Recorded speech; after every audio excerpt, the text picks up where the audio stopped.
উফ, এইবার এমন একটা দাও মারবো না যে কৃষ্ণচন্দ্র কেঁদে কুল পাবে না। কিন্তু সেটা একমাত্র সফল হবে যদি কৃষ্ণনগরের মন্ত্রী আমাদের পাশে থাকে। আরে ও তো মোহর ছাড়া আর কিছুই চেনে না। ওকে খবর দিয়েছি এক্ষুনি এলো বলে। রাজামশাই, কৃষ্ণনগরের মন্ত্রী এসেছেন। ওকে ভেতরে পাঠিয়ে দাও। প্রণাম খাম্বাজরাজ। এ কি রানীমা, আপনি? আমি তোমাদের কৃষ্ণনগরের রানীমা নই। আমার নাম ললনা। আমি হরেক রকমের গলায় কথা বলতে পারি। এটা আমার আসল গলা। ওরে বাবা রে বাবা রে বাবা, আপনি তো প্রতিভার জলজ্যান্ত রূপ। একে আপনি কোথা থেকে পেলেন খাম্বাজরাজ? বেশ কিছুদিন আগে একটা যাত্রা দেখতে গিয়ে ললনার সাথে পরিচয় হয়। ওর ব্যাপারে সবকিছু জানার পরে আমার মাথায় একটা বুদ্ধি খেলে যায়। তাই আপনি আমাকে ডেকে পাঠিয়েছেন, তাই তো? একদম তাই। আমার একটা পরিকল্পনা আছে।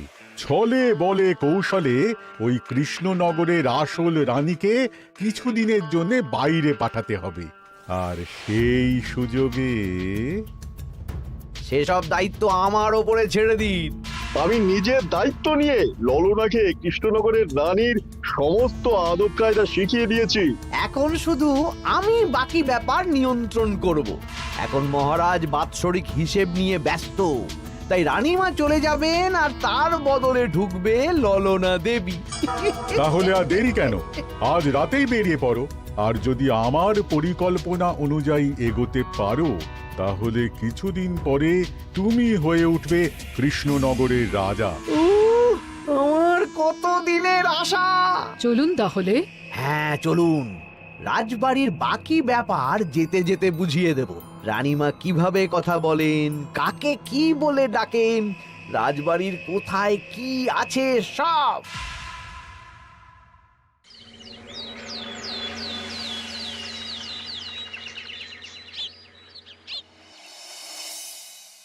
কি গো গিন্নি, জ্বরটা নেমেছে? এই জ্বরটা কমেছে, কিন্তু শরীরটা খুব দুর্বল গো। তুমি পারলে ভাতটা রান্না করে রাজবাড়ি যাও। আমি বেলার দিকে এই কিছু একটা তরকারি করব। না না গিন্নি, তোমাকে এই শরীরে রান্না করতে হবে না। আমি তরকারির সবজি কুটে রাখছি। হ্যাঁ, ওই পুঁটির মাকে বলে রাখবো, ও এসে রান্না করে দেবে। তাহলে তো ভালোই হয়। জ্বরে একেবারে শরীরটা দুর্বল করে দিয়েছে গো। হ্যাঁ, তুমি বিশ্রাম নাও গিন্নি, আমি রান্নাঘরে যাই।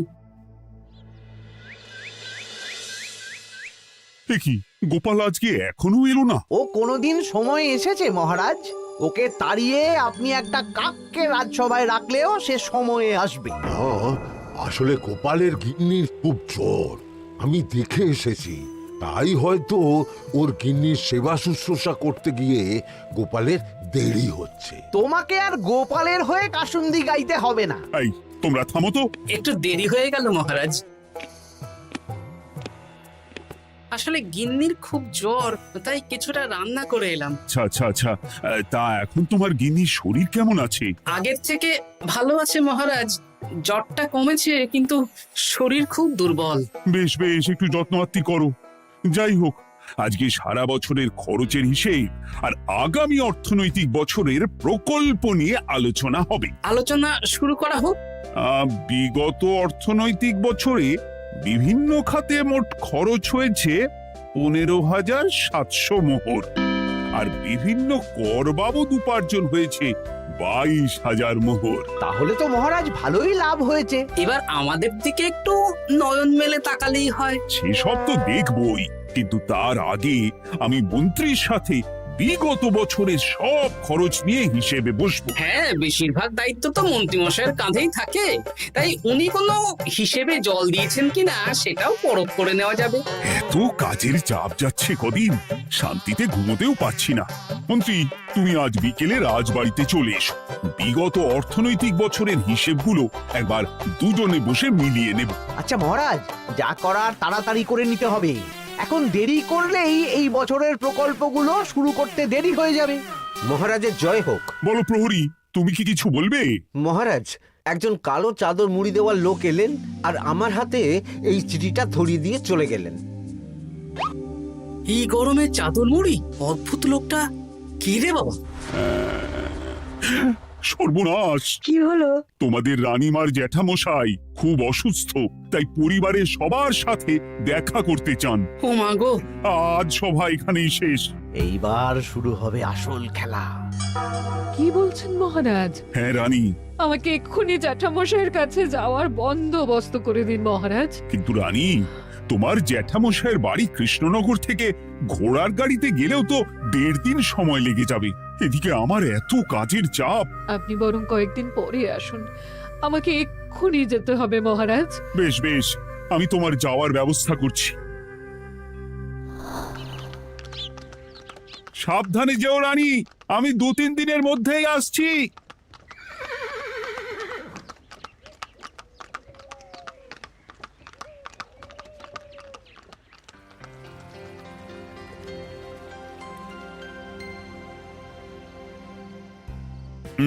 মন্ত্রী, বিগত অর্থনৈতিক বছরে আমাদের পাঠশালার উন্নতির জন্য কত খরচ করা হয়েছিল একটু দেখো তো। সব মিলিয়ে মোট 150 মোহর মহারাজ। কিন্তু আমার এখানে তো 170 মোহর দেখাচ্ছে। 170 মোহর? তা কি করে হয়? একই রানীমা, আপনি ঘোড়ার গাড়ি করে গেলেন আর হেঁটে চলে এলেন। সে আমার ব্যক্তিগত ব্যাপার, তুমি তোমার কাজ করো।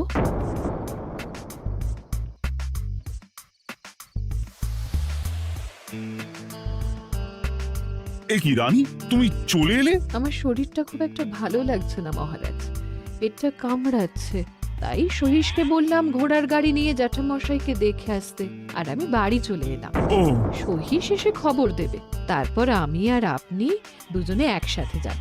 বেশ বেশ, ঠিক আছে রানী, তুমি বিশ্রাম নাও। বিশ্রাম না, আমি একটু স্নান ঘরে যাব, পেটটা কেমন মোচড় দিচ্ছে। মহারাজ কিছুই বুঝতে পারেনি, মজা জমবে।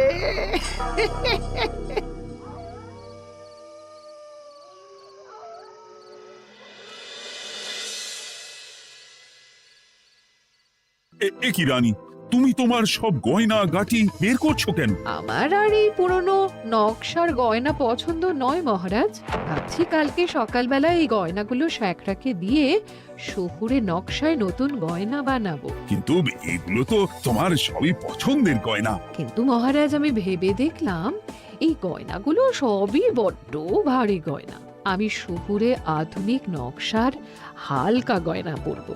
এমনিতে জ্যাঠামশাইয়ের শরীরটা ভালো নেই, মনটাও ভালো নেই, ও, পেটটা কেমন মোচড় দিচ্ছে, আমি আরেকবার স্নান ঘরে যাব।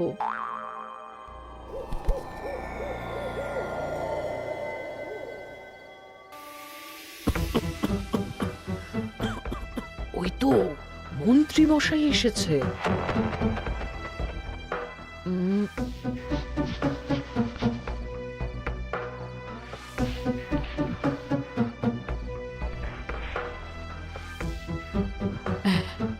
এই রাজ্যে গোপাল আমার শত্রু, কালকে থেকে গোপালকে খাটাবে।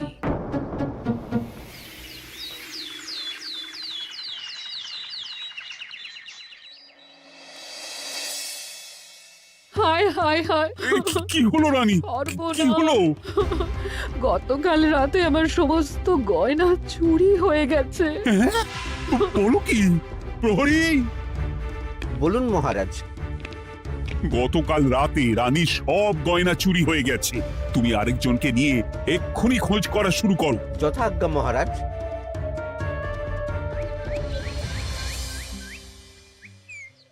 আমার সব গয়না চুরি হয়ে গেল, এবার আমি কি করব? রানী তুমি কেঁদো না, সেই সকাল থেকে কেঁদেই চলেছো। আমি তো প্রহরীকে খোঁজ করতে পাঠিয়েছি। এই সব প্রহরী কর্মচারী কাউকে বিশ্বাস হয় না আমার, আজ থেকে সবাইকে ছুটি দিয়ে দেব। কি বলছো তুমি? সবাইকে ছুটি দিয়ে দিলে রাজবাড়ির কাজ কে করবে? কেন? আমাদের সবচেয়ে বিশ্বাসযোগ্য সভাসদ গোপাল আজ থেকে রাজবাড়ির সব কাজ গোপাল করবে। কি বলছো? আপনি কি বলতে চাইছেন? গোপাল বিশ্বাসযোগ্য না? হ্যাঁ, গোপাল আমার সবচেয়ে প্রিয়, ওর চেয়ে বিশ্বাসযোগ্য আর কেউ নেই। কিন্তু কোনো কিন্তু না, বলবেন আপনার আদেশ। এক্ষুনি গোপালকে ডেকে পাঠান। যেমন তোমার ইচ্ছে। গোপাল, গতকাল রাতে রানী সব গয়না চুরি হয়ে গেছে, তাও আবার ঘরের ভেতর থেকে। আমি চাই তোমার মতো বিশ্বাসযোগ্য লোকই রাজবাড়ির সমস্ত কাজ করুক। মানেটা ঠিক বুঝতে পারলাম না রানীমা। মানে আমি রাজবাড়ির বেশিরভাগ কর্মচারীকে ছুটি দিয়ে দিচ্ছি, তার বদলে রাজবাড়ির কাজ করবে তুমি। কিন্তু কোনো কিন্তু না। রাজসভার ভাড়ামো অনেক হয়েছে, এবার থেকে তোমার কাজ বাসন মাজা, ঘর মোছা, কাপড় কাচা, পুরো রাজবাড়ি ঝাঁট দিয়ে পরিষ্কার করা। এই সেরেছে। যাও, রান্নাঘর থেকে বাসন নিয়ে পুকুর পাড়ে গিয়ে বাসন মাজবে। এ কি গোপাল, রাজসভা থেকে সোজা পুকুর পাড়ে? এ কি হয়েছে নাকি? খুব হাসি পাচ্ছে না? হাসি তো পাবেই। নতুন রানীমা আসার পরে তোমার এই হাল করে ছেড়ে দিল। নতুন রানীমা? না, আসলে ঘটা বলতে চাইছে রানীমা তোমাকে নতুন চাকরি দিয়ে এই হাল করলো। ও যা হয়েছে ভালো হয়েছে, আমার পেছনে না লেগে নিজের কাজ করুন যান। কোথায় কি বলতে হয় জানিস না নাকি? অভ্যেস নেই তো, তাই মুখ ফসকে বেরিয়ে গেছে।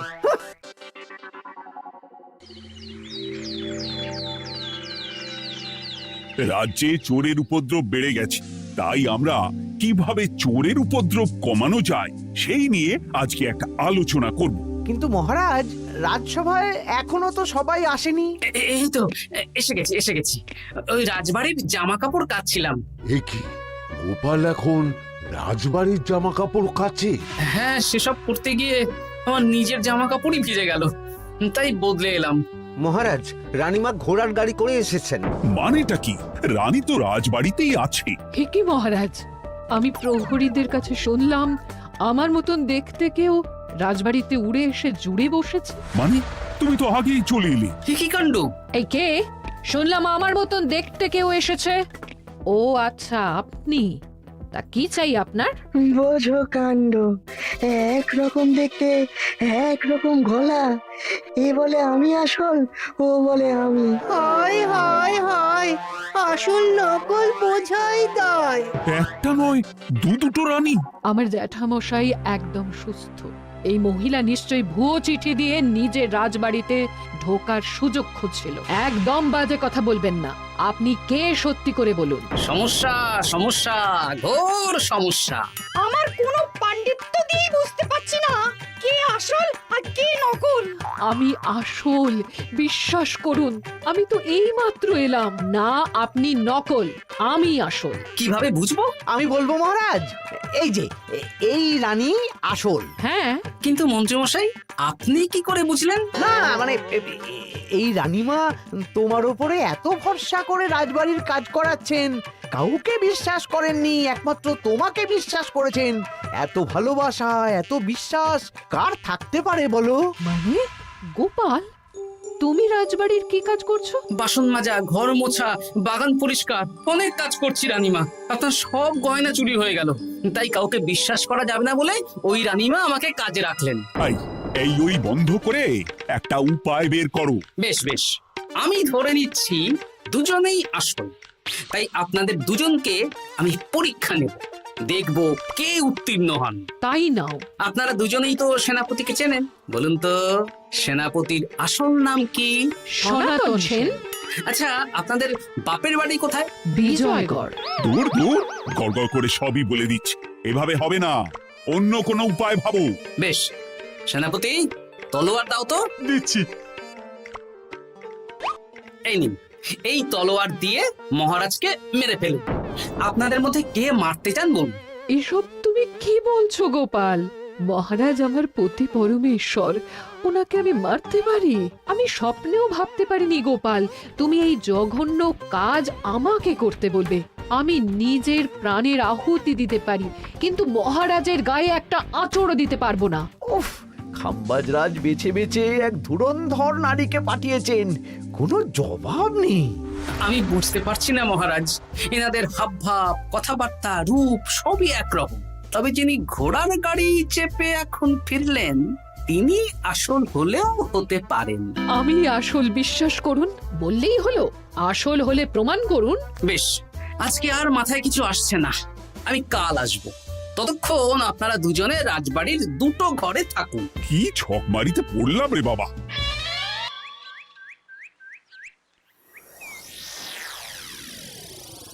ললনা একদম তৈরি হয়ে এসেছে।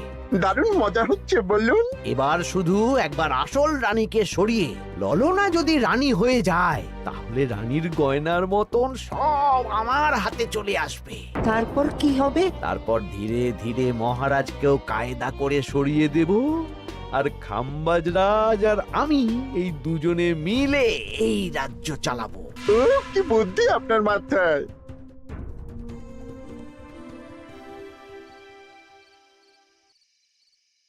বলছি শোনো না, আমার শাড়িটা একটু ছিঁড়ে গেছে গো। তুমি বাজার থেকে কালকে আমার জন্য একটা শাড়ি নিয়ে আসতে পারবে? হ্যাঁ, আচ্ছা বেশ, নিয়ে আসবো শাড়ি। শাড়ি শাড়ি শাড়ি, এই তো মাথায় বুদ্ধি এসেছে। কাল নয়, আজকেই। গোপাল, তুমি কিছু ভাবতে পারলে? মহারাজ, আপনার দুই রানীকে ডাকুন। আমার তো একটাই রানী। ওই হলো মহারাজ, আসল নকল দুজনকেই ডাকুন। কই গো, একটু বাইরে এসো। বলুন মহারাজ, আপনি যাচ্ছেন? আচ্ছা, আমি দুটো শাড়ি নিয়ে এসেছি, লাল শাড়ি আর নীল শাড়ি। এই দুটোই মন্ত্রপুত শাড়ি, এক সিদ্ধ পুরুষ দিয়েছেন। কে তিনি? না, সেসব এখন বলা যাবে না, তবে এই শাড়ি দুটো একটা একটা করে ওনাদের দিয়ে দিন। এবার আমি এই শাড়ির বিশেষত্ব বলি। হ্যাঁ বলো গোপাল, বলো। আপনারা দুজনেই আজ রাতে এই শাড়িটা পরবেন, সারা রাত পরে থাকবেন। এই শাড়িগুলো 12 হাত মাপের শাড়ি। আগামীকাল সূর্যোদয় হওয়ার পরে যার শাড়ি 4 হাত কমবে সেই হবে আসল রানী। আচ্ছা বেশ, তাহলে তোমরা দুজনেই এই শাড়ি পরে থাক। কাল সকাল সকাল রাজসভা বসবে, তখন তোমাদের শাড়ি গোপালের কাছে জমা দিও। আচ্ছা। আমি যে নকল সেটা বুঝতে দেওয়া যাবে না। কি করে এই শাড়িটা 4 হাত কেটে ফেলে ওই দুফল কাটার ছড়ি কেটে ফেলো। কালকে আবার মজা হবে।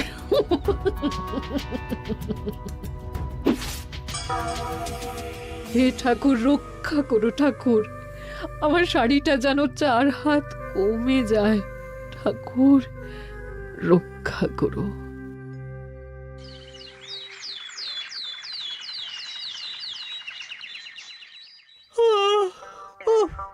এত সকাল সকাল রাজসভা, দূর, ভালো করে ঘুমটাও হলো না। আমি তো ঘুমোইনি, চিন্তায় ঘুমই আসেনি। কই গো, তোমরা এসো। এই নিন আমার শাড়ি, এবার মেপে দেখুন, এটা 4 হাত কমে গেছে। এই দেখুন মহারাজ, বিশ্বাস করুন আমি আসল, কিন্তু এই শাড়িটা সারা রাত পরে থাকা সত্ত্বেও 4 হাত তো দূর, 4 আঙুলও কমেনি। লাল শাড়িটাই ছোট মনে হচ্ছে। তাহলে তুমি আসল? উফ, বাবা, বাঁচা গেল। আয়, কে আছো? এই নকল রানীকে কারাগারে বন্দি করো। দাঁড়ান মহারাজ, বন্দি করতে হলে যার শাড়ি 4 হাত কমে গেছে তাকে বন্দি করুন। কেন? আমার শাড়ি তো 4 হাত কমে গেছে। শর্ত অনুযায়ী যে আসল তার শাড়ি তো 4 হাত কমবে না, আপনি ধরা পড়ে গেছেন নতুন রানীমা। এগুলো কোনো মন্ত্রপুত শাড়িই নয়, এগুলো আমার পরিকল্পনার প্যাচ। আপনি নিশ্চয়ই নিজেকে আসল প্রমাণ করার জন্য শাড়িটা কেটেছেন। না মানে, না না না, তাহলে কমলো কি করে? না মানে হয়ে গেল। সত্যি গোপাল, তোমার বুদ্ধির জবাব নেই। গোপাল, তুমি আমাকে বাঁচালে। এই যে নতুন রানীমা, চুপ করে কেন? ওকে আমি কারাগারে গিয়ে বেত মারছি, তাহলেই সব বলবে। বল, কে তুই বল? আসলে মানে আমার নাম ললনা। আমি যাত্রাপালা করি, অনেক রকম গলায় কথা বলতে পারি। কদিন আগে খাম্বাজ রাজ আর এই মন্ত্রী মশাই